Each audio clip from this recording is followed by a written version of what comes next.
Cette semaine sainte, nous allons contempler à nouveau le don du Christ sur la croix. Un don qui jaillit en vie de ressusciter. Si le grain de blé ne tombe en terre et ne meurt, il ne porte pas de fruit. Il faudra que chacun de nous entrions dans ce mystère pascal qui est au cœur de notre foi, mystère de mort et de vie. Cette belle chair de Quiqueron de laquelle je vous parle, en marbre incrusté, qui vient sans doute du couvent de la Visitation d'Aix-en-Provence, comme le véritable cœur. C'est pourquoi nous avons Saint François de Sales avec le cœur enflammé. Cette chair, sur les autres pans, nous trouvons tous les instruments de la passion. Sur le premier pan, vous trouvez la couronne d'épines, la colonne de la flagellation avec le fouet. Ce deuxième pan, vous voyez la croix avec le titulus, INRI, qui met le motif de la condamnation, Jésus de Nazareth, roi des Juifs, la lance, la pique, au bout de laquelle se trouve une éponge imbibée de fiel qui était un anesthésie pour atténuer les douleurs, et les clous, avec le cœur transpercé en dessous le marteau de l'autre côté. Ce troisième pan nous montre la main de Ponce Pilate, la lanterne des gardes, l'échelle pour détacher le Christ de la croix, la tunique avec en dessous les 3 dés qu'il a tirés au sort et une épée pour couper l'oreille. C'est Saint Pierre qui l'a fait en coupant l'oreille du serviteur de Magnus. Voilà tout le descriptif extérieur du don du Christ. Essayons maintenant de le méditer. Le thème de cette prédication, la dernière de ce carême, c'est le disciple qui se donne.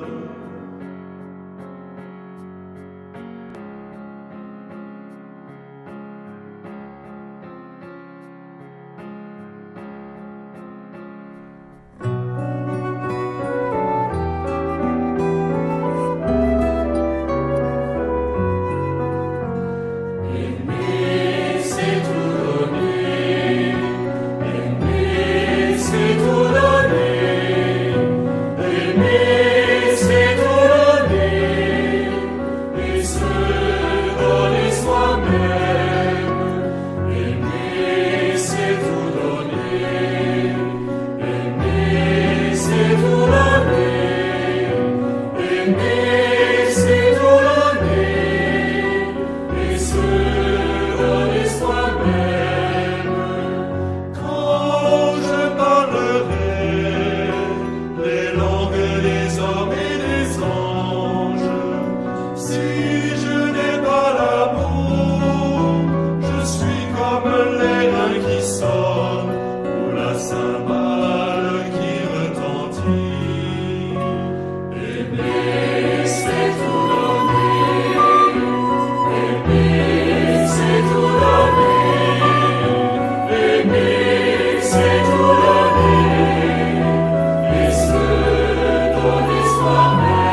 Et je vais vous lire l'évangile de Saint Jean de ce mardi, aujourd'hui, 5e semaine du Carême. Jésus disait aux Juifs, « Je m'en vais, vous me chercherez, vous mourrez dans votre péché. Là où je m'en vais, vous ne pouvez pas y aller. » Les Juifs disaient, « Veut-il donc se suicider puisqu'il dit, « Là où moi je m'en vais, vous ne pouvez pas y aller ?» Il leur répondit, « Vous êtes en bas, moi je suis dans haut. Vous êtes de ce monde, moi je ne suis pas de ce monde. C'est pourquoi je vous ai dit que vous mourrez dans vos péchés. Si en effet vous ne croyez pas que moi je suis, vous mourrez dans vos péchés. » Il lui demandait, « Qui es-tu donc ?» Jésus leur répondit, « Je n'ai pas cessé de vous le dire. J'ai beaucoup à dire sur vous et beaucoup à condamner.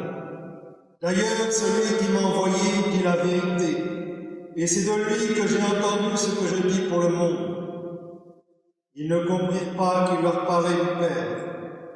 Jésus leur déclare, « Quand vous aurez élevé le Fils de l'homme, alors vous comprendrez que moi je suis, et que je ne fais rien par moi-même, mais tout ce que je dis, c'est le Père qui me l'a enseigné. Celui qui m'a envoyé est avec moi. Il ne m'a pas laissé seul, parce que je fais toujours ce qui lui plaît. » Sur ces paroles de Jésus, beaucoup crurent en lui.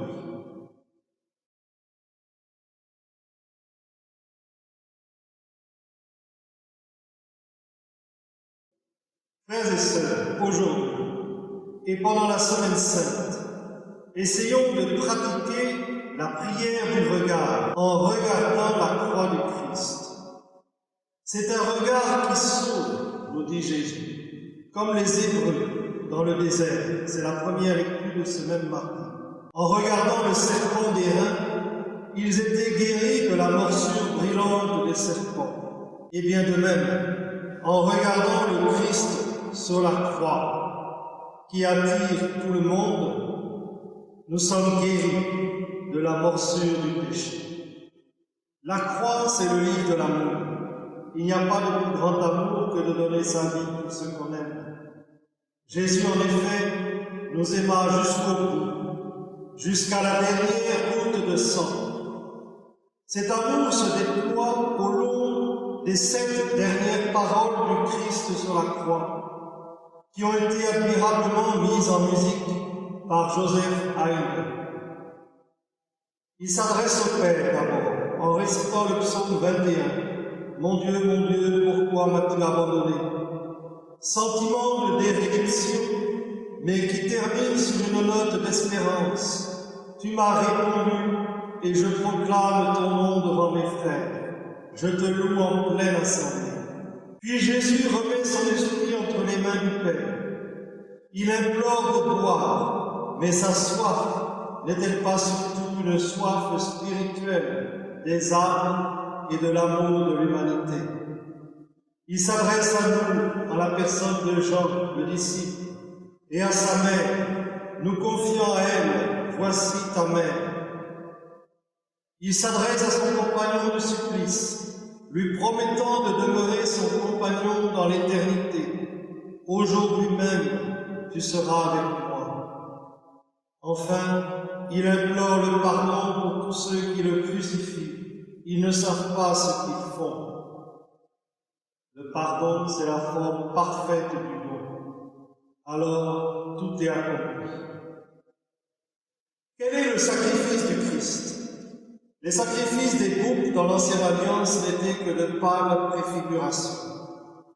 Car la violence perpétuée sur le Christ n'est pas en soi un sacrifice. C'est d'abord un crime qui se perpétue dans toutes les violences qui existent encore dans le monde, surtout sur les êtres innocents. La mort sur la croix était une mort ignominieuse, et la mort du Christ fut entourée de trahison, de vénalité, de lâcheté et de toute autre forme de cruauté qui manifeste le fond de malice qui peut sortir du cœur de l'homme. La croix est un signe, celui de la violence, de la haine, et celui de la puissance de l'amour de Dieu qui la vainc. Ce n'est pas d'abord un ornement pendentif. Le vrai sacrifice du Christ s'accomplit la veille du vendredi saint, lorsque, à l'agonie, il fait l'offrande volontaire de sa vie. Il s'est offert lui-même dans un esprit éternel, dit la lettre aux Hébreux. La logique d'Adam, la logique du monde, est tout autre. Le premier Adam refuse la volonté du Père, alors que le second, Jésus, en fait sa nourriture quotidienne. Je fais toujours ce qui lui plaît. Le premier Adam s'approprie les fruits du jardin.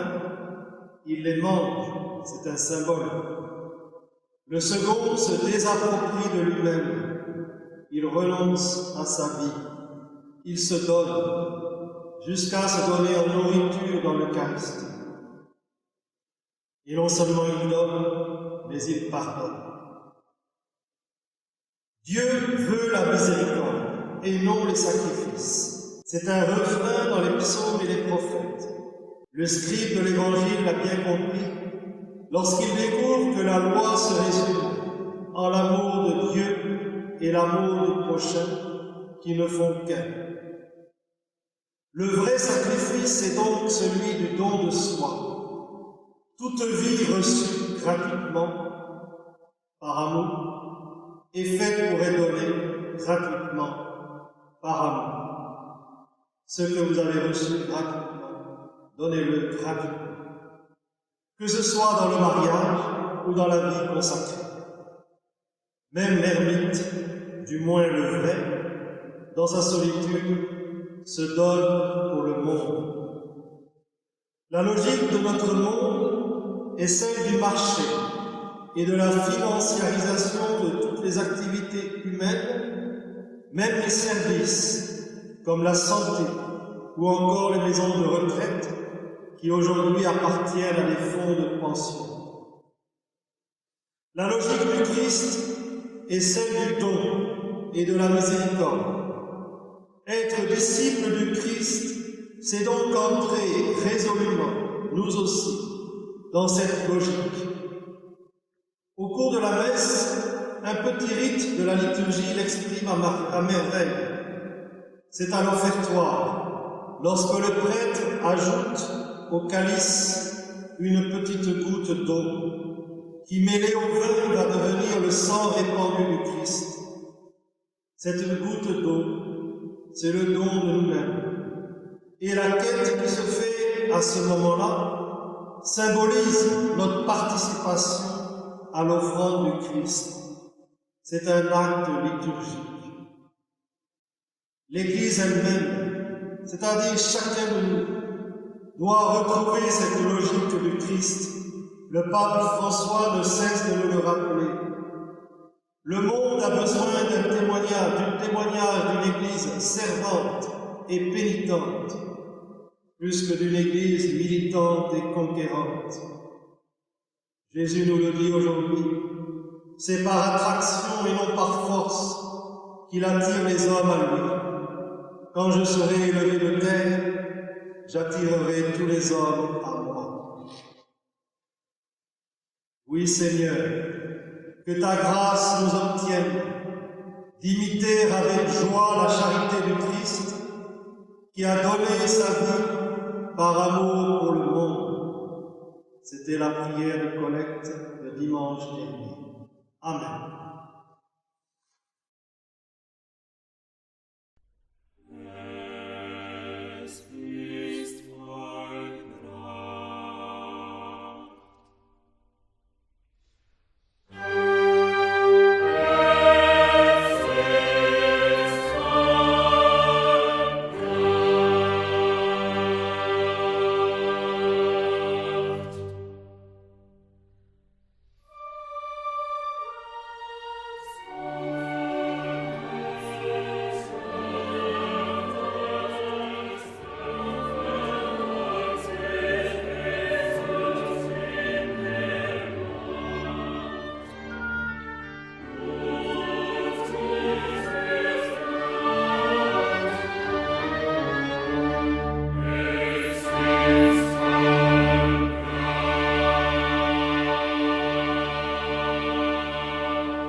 Prends, Seigneur, et reçois toute ma liberté, ma mémoire, mon intelligence et toute ma volonté, tout ce que j'ai et tout ce que je possède. C'est toi qui m'as tout donné, à toi, Seigneur, je le rends. Tout est à toi, dispose-en selon ton entière volonté. Donne-moi seulement de t'aimer, et donne-moi ta grâce, elle seule me suffit. Amen.